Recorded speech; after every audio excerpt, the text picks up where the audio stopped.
What's going on, everybody? Welcome back to the shop. Exciting day today. We're going to be talking about which vehicle is going to LS Fest West 2020. It was a big toss-up between Katie's Nova and my C10, and ultimately my C10 Charlotte is the one I'm going to try to take. Katie's car will be the backup. I don't really want to take away from her and her car. Eventually, she'll want to take it to LS Fest West or to Drag Week or to whatever. And I don't want to continually just keep taking away from that. I want her to be able to enjoy it. She's pregnant right now, so I'm still going to keep tuning on it and making sure that it's like tip top before she gets it later at the end of this year. She'll be able to drive it as much as she wants. So in this video, we're going to talk a lot about like what's going on with the C10, as well as like checking out the wheels and tires that I have for it and dropping down the rear a little bit. I kind of want to get that fire lit under my ass, as well as for you guys to see what we're getting into and get excited and pumped up about this build. There's not a whole lot of time. We don't have a whole lot of money for parts. This is just real life drama. Not drama, but you know what I mean. This is like the realest reality show there is. I'm actually poor. We actually have a deadline, and we might actually not make it. So let's get to it. Here's the video and all the clips from earlier. I have a bunch of stuff in here, which is I feel like how everyone's shit is, just full of junk. But I do have wheels and tires. These are just stock 6-lug steel wheels for the truck. So I'm gonna pull those out.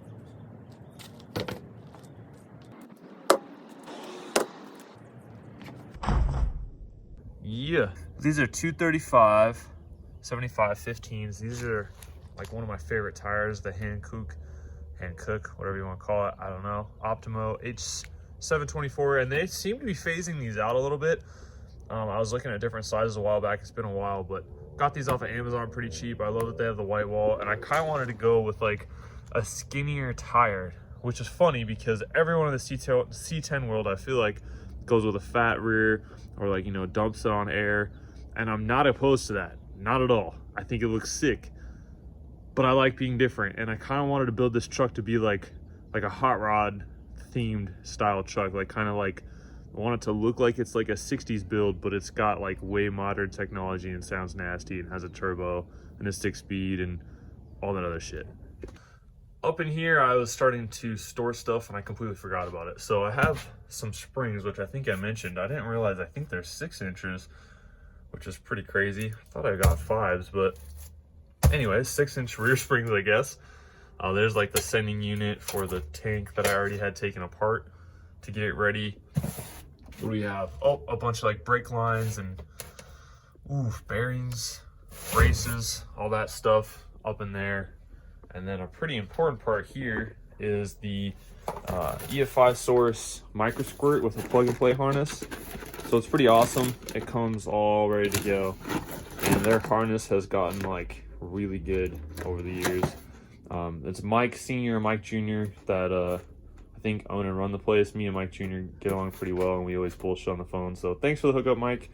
EFI Source is pretty rad for all this stuff. I'm not sponsored by them or anything, but very cool because we don't need transmission control. It was a fairly cheap option, and on top of that, you can, you know, it's like a fully standalone system, so you can do all this stuff pretty easy. HP Tuners isn't bad, but I'm not great with it. I am good with this. This was what was on the Pacer last year, and I really enjoyed it.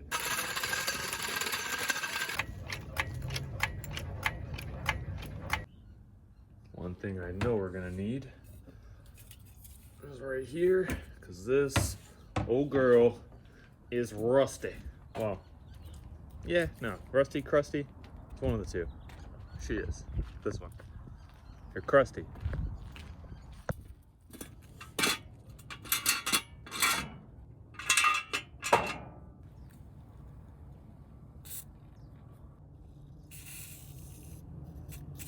I'm gonna hit these springs, get these things out and swap them, of course.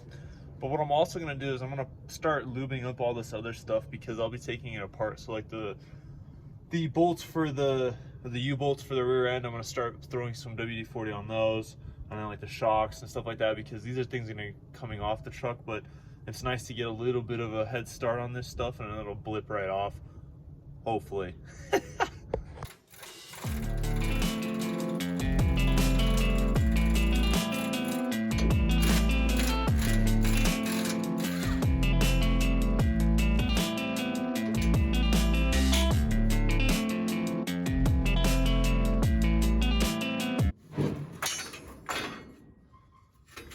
Sick. That bolt just broke. So here we are. Stock coil spring, aftermarket coil spring. These are POL 6-inch drop springs. If you've ever gotten a set of aftermarket springs that are drops, you'll know that right here is usually some type of indication of what size drop it is.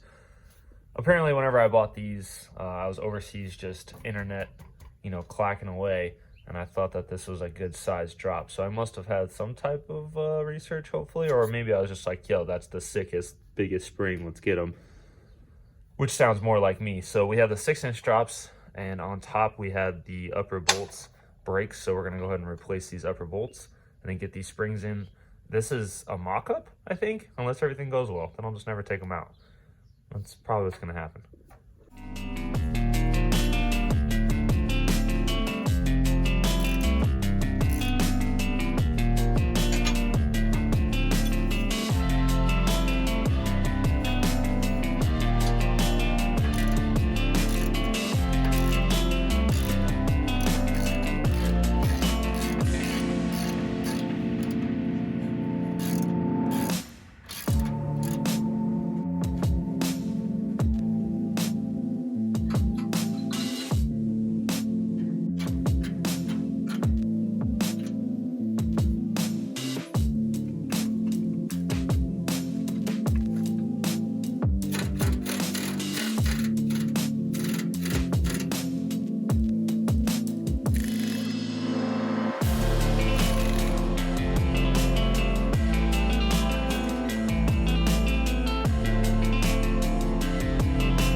Bam.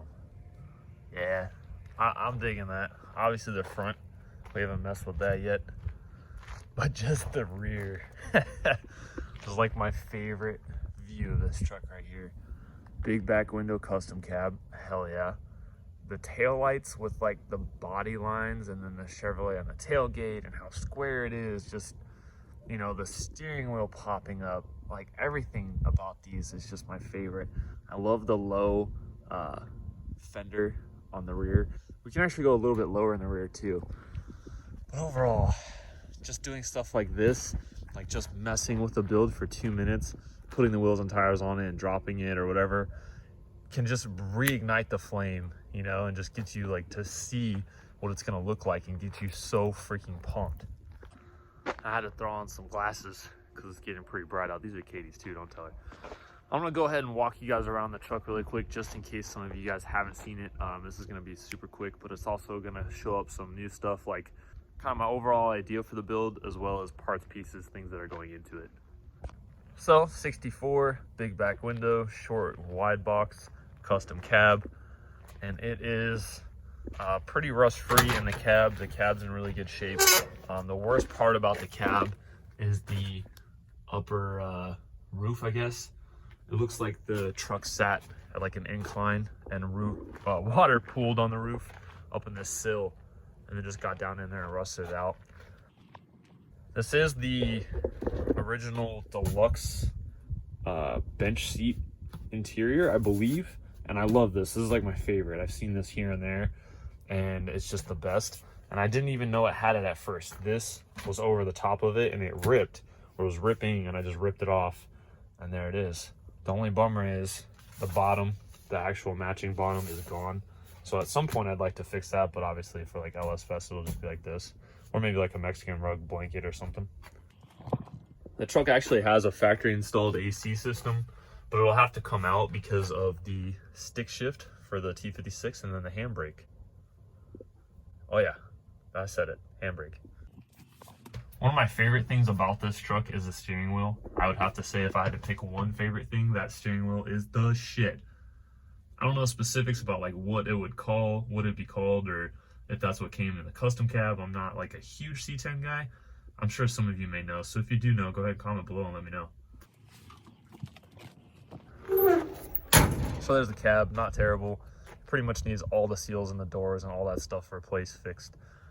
But the bed is actually the worst of the truck. It was an actual ranch truck in Texas, Burleson, Texas, where the truck was from, or where I got it from. I don't know where he got it from, but the bed sides are pretty beat up. The tailgate is beat up. You can see here, someone actually threw something pretty heavy on it and bent it up, so I'll have to try to bend it back a bit.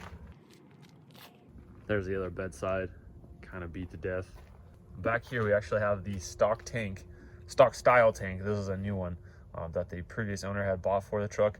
And I have two plans for fuel system. Either I'm gonna ram a hole in this and just weld a -10 bung to it and then drip a fuel system out of it. Or if we have the time, I'm gonna go ahead and build a aluminum fuel cell. That's gonna happen regardless eventually, but I'd like to do it now if we can. Panhard bar is gonna need to be relocated, and then C-notch the frame, as well as get the rear disc calipers on.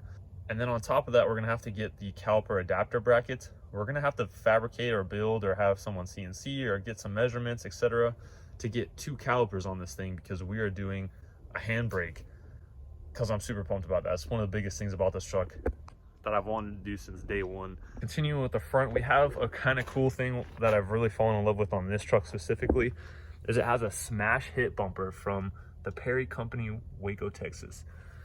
You can look these up, they're pretty cool. People get pretty into them. Like, I've had a couple people try to buy it off the truck just from pictures on Instagram, and there just doesn't seem to be a lot of them that are in good shape, or just a lot of them.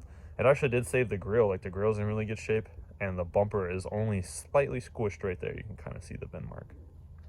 As for motor and trans and all that, we already pulled the straight six out in another like episode or video with this truck. This is just set in here really easily with the Turbo 400 actually still attached to it. So I'm gonna yank it all back out. I'm gonna go to an F-body pan that I have in the house, and then I'm also going to do a truck intake unless I can get a car intake. I'd rather do a car intake. I know that it's kind of like, I just like the car intakes, man. I don't know. And we're gonna have a turbo anyways that's gonna have way more power than the clutch will be able to hold, so it doesn't really matter what intake. And I think the car one just looks better. So if you guys have a car intake, hit me up. I'm looking. I'm gonna do F-body style or car style accessories, hopefully with the low mount alternator and then the power steering pump mounted up high, and then just kind of keep it clean. I'm really digging that clean vibe. So the truck actually needs all new brake lines, which will be kind of an undertaking, but we'll just order some new line from Amazon and then just curse our way through making some new ones for the whole truck. That's about it. I probably missed some stuff on the overall build, but I just wanted to give you guys some kind of key topics and things that we're gonna do. This is the one I chose for LS Fest. What do you guys think? I mean, over the Nova, if you haven't seen it, it's a 64 two-door post Nova with the LS1. I think I chose right. Comment below and let me know what you think. Before I let you go, I want to hit you guys up about the other video that I made with me quitting my job. I got a lot of support and outreach from all of you in the community via email and Facebook Messenger and text message. So just really wanted to say thank you. It meant the whole world to me to hear that from you guys, that you guys were there to support me and that you had ideas for the channel and things that you wanted to do. It also got me thinking that, you know, you guys do have ideas and that you do want to support the channel in certain ways, and I kind of don't give any real good solid ways for you guys to do that. So I've come up with a couple other ideas, things that I think will work, things that'll stay within the guidelines of what I want to do with the channel. I'm going to be kind of releasing that stuff slowly. One thing I'd like to say is that I keep putting my email in the description below. If you guys ever have anything you want to talk to me about, or stuff that you want to be involved with on the build, or etc., kind of anything, go ahead and hit up that email. I'll get back to you as best I can, and it just keeps it a little bit more private if you don't want to put in the comments. As for that, that's it for today. We'll get rolling on this thing. As we get going, we might run out of parts, we might run out of time, I don't know. We'll do the best we can. Thank you guys as always for watching. We'll see you on the next one. I'm out. Peace.